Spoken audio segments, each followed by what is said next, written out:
I always thought that my wedding day would be the happiest day of my life. From the moment I woke up that morning, surrounded by nervous groomsmen, steaming coffee, and the faint sound of the rain outside, I felt like everything was finally falling into place. I had fought so hard for this day, worked long hours, made sacrifices, and convinced myself that all the struggles were worth it, because at the end of the aisle was Claire. My Claire. The woman who, in my mind, had saved me from loneliness and filled my world with light. The morning passed in a blur of laughter and anxiety. My best man kept trying to crack jokes to calm my nerves, but every time I glanced at the mirror, I saw a stranger staring back, a man in a tuxedo, about to step into a new chapter of life. Yet, underneath the excitement, there was a gnawing unease I couldn't explain. Something invisible pulling at me, like the whisper of a storm you can't see but feel deep in your bones. The ceremony began with the usual chaos. Guests hurried to find their seats in the old cathedral. The organ thundered, the air smelled of flowers, and my mother beamed with pride in the front row. My bride appeared at the doors, radiant in white, a vision that seemed almost unreal. Her veil floated like smoke as she walked toward me, and the way she smiled made me forget, for a moment, all my doubts. But that moment of peace shattered the instant I noticed a man standing at the back of the church. He wasn't dressed like the others. He wore a dark coat, his face half hidden, and while everyone else focused on the bride, his eyes were locked on me. Cold, unblinking, as if he knew something I didn't. The vows came and went. We exchanged rings, the priest gave his blessing, and the crowd erupted in applause. Yet my eyes kept darting to the back of the church, where that stranger remained. When Claire and I kissed for the first time as husband and wife, I saw the man slip quietly out of the cathedral doors. My heart hammered in my chest. Who was he? And why did I feel like his presence was a warning? At the reception, I tried to shake it off. The hall was alive with music and laughter. People danced, glasses clinked, and speeches flowed. My new wife moved through the crowd like a queen, charming everyone, glowing with the kind of beauty that made me feel lucky beyond reason. But every so often, I'd catch her glancing toward the exit as if she too was waiting for someone. It wasn't until halfway through dinner that I finally saw him again. The stranger stood near the edge of the room, blending into the shadows. He raised his glass toward me, but there was no smile on his lips. Instead, he gestured for me to step outside. Curiosity overpowered reason. I excused myself, pretending I needed air, and followed him into the cold night. The rain had stopped, but the streets were slick, reflecting the glow of the reception hall lights.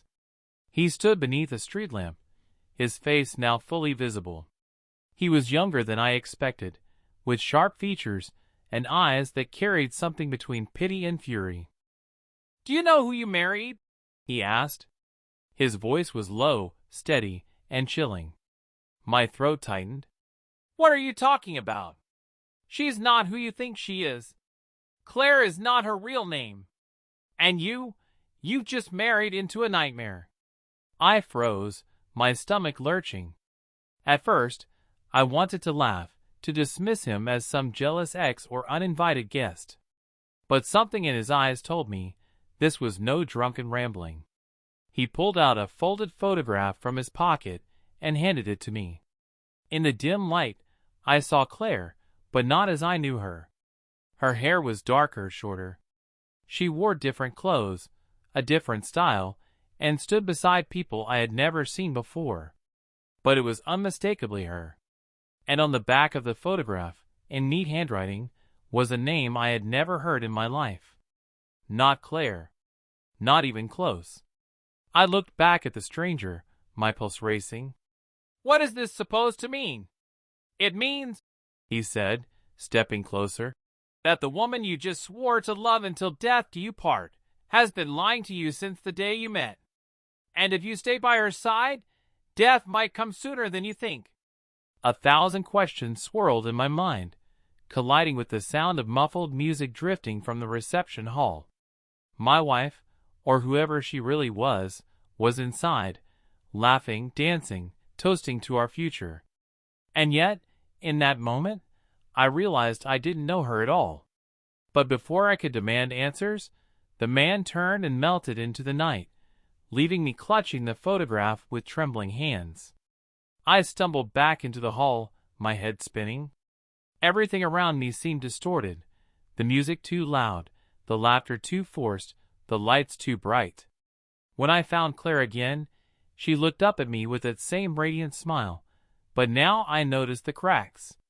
The way her eyes darted too quickly, the way she touched her necklace nervously when I asked if she was okay.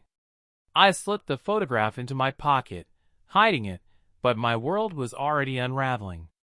I wanted to confront her, to demand the truth right there in front of everyone. But something held me back. Maybe it was fear. Maybe it was the realization that if she had lied so deeply, then I was standing in the middle of a carefully constructed illusion, and ripping it apart in public could be dangerous. As the night wore on, one thought haunted me. Who had I really married? And what dark secret had just stepped into my life, disguised in a white wedding dress? The rest of the reception passed in a haze. I smiled when people expected me to. I raised my glass for the endless toasts, and I even swayed awkwardly through our first dance. But inside, I was unraveling. Every time I looked at Claire, my wife, my supposed partner for life, I saw the photograph burning in my pocket. I heard the stranger's voice echoing in my skull. She is not who you think she is. I tried to remind myself that this was impossible. Claire had been by my side for years.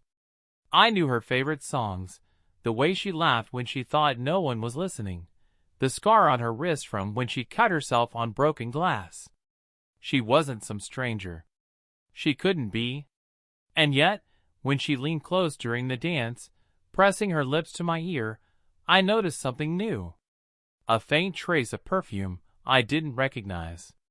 Not the light floral scent she always wore. This was heavier, sharper, unfamiliar.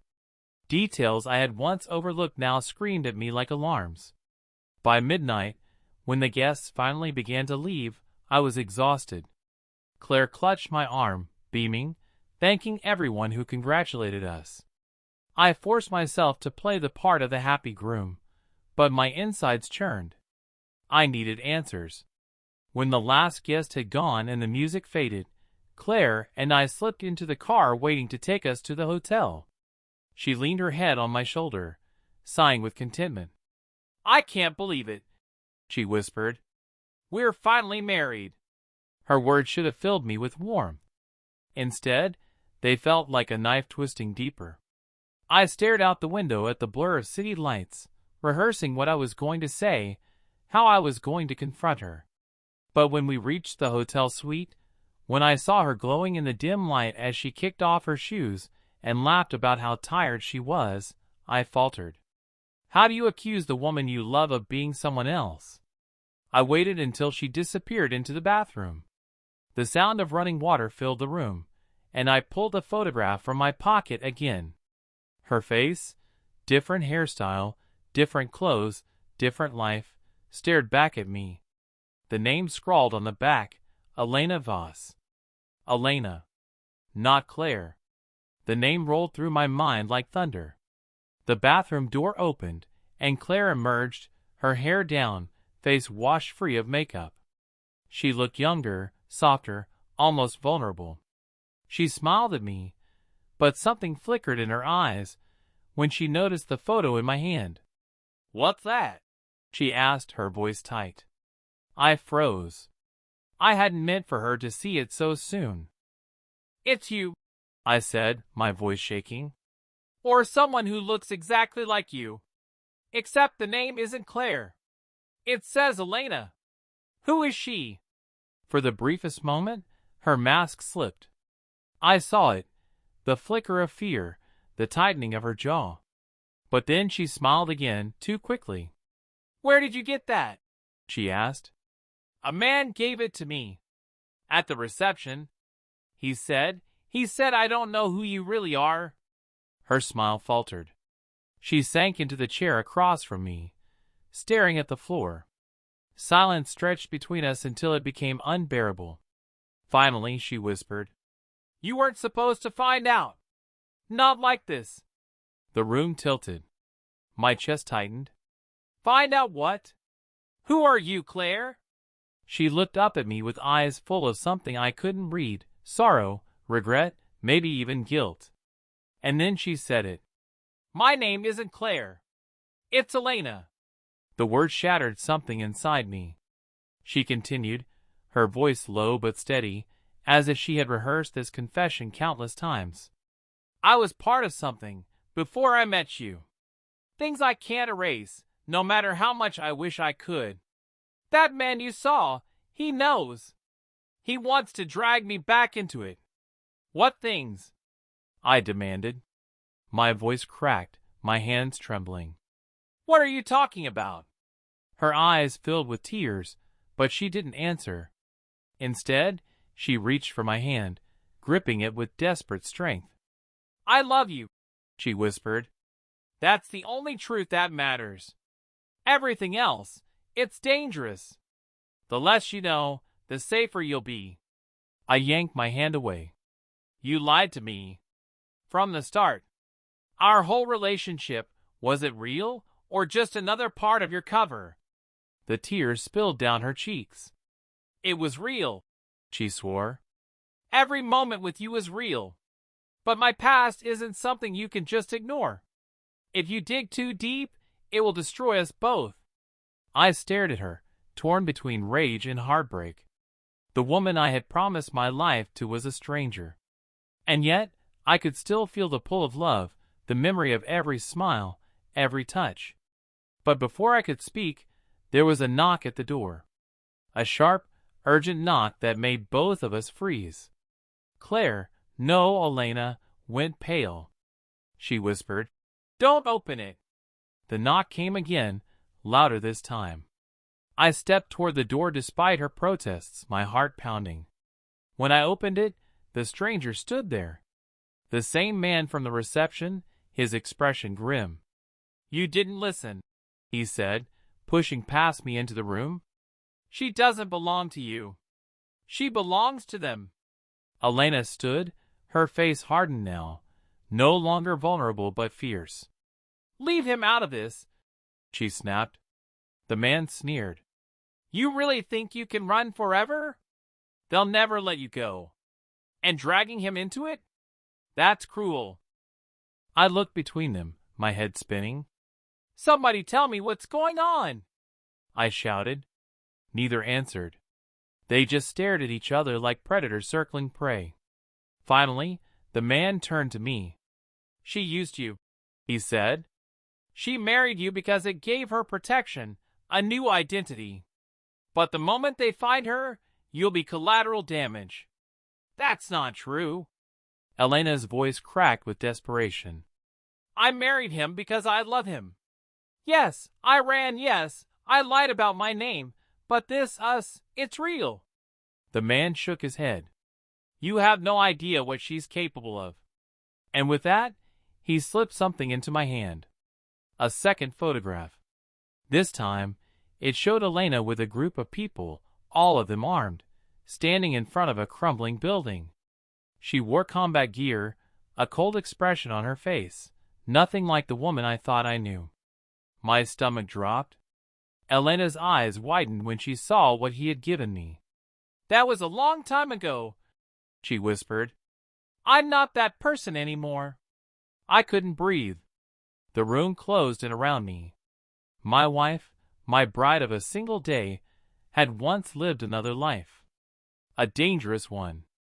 A life that had just come crashing into mine.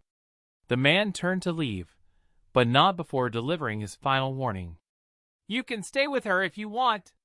But know this, loving her is a death sentence." And then he was gone. Silence filled the room once more. Elena reached for me, her hands trembling. "Please," she begged. "Believe me. Believe in us." I looked at her, at the woman who had been my everything, and all I saw was the shadow of the photograph in my hand. I wanted to love her. I wanted to believe her. But how can you love someone when you don't know who they really are? That night, I lay awake in the hotel bed, staring at the ceiling, my world collapsing around me. I had dreamed of a future with Claire, but instead, I had married Elena, a stranger with a past that could destroy us both. And as the hours passed, one truth became painfully clear. My wedding day hadn't been the beginning of a new life. It was the start of a nightmare.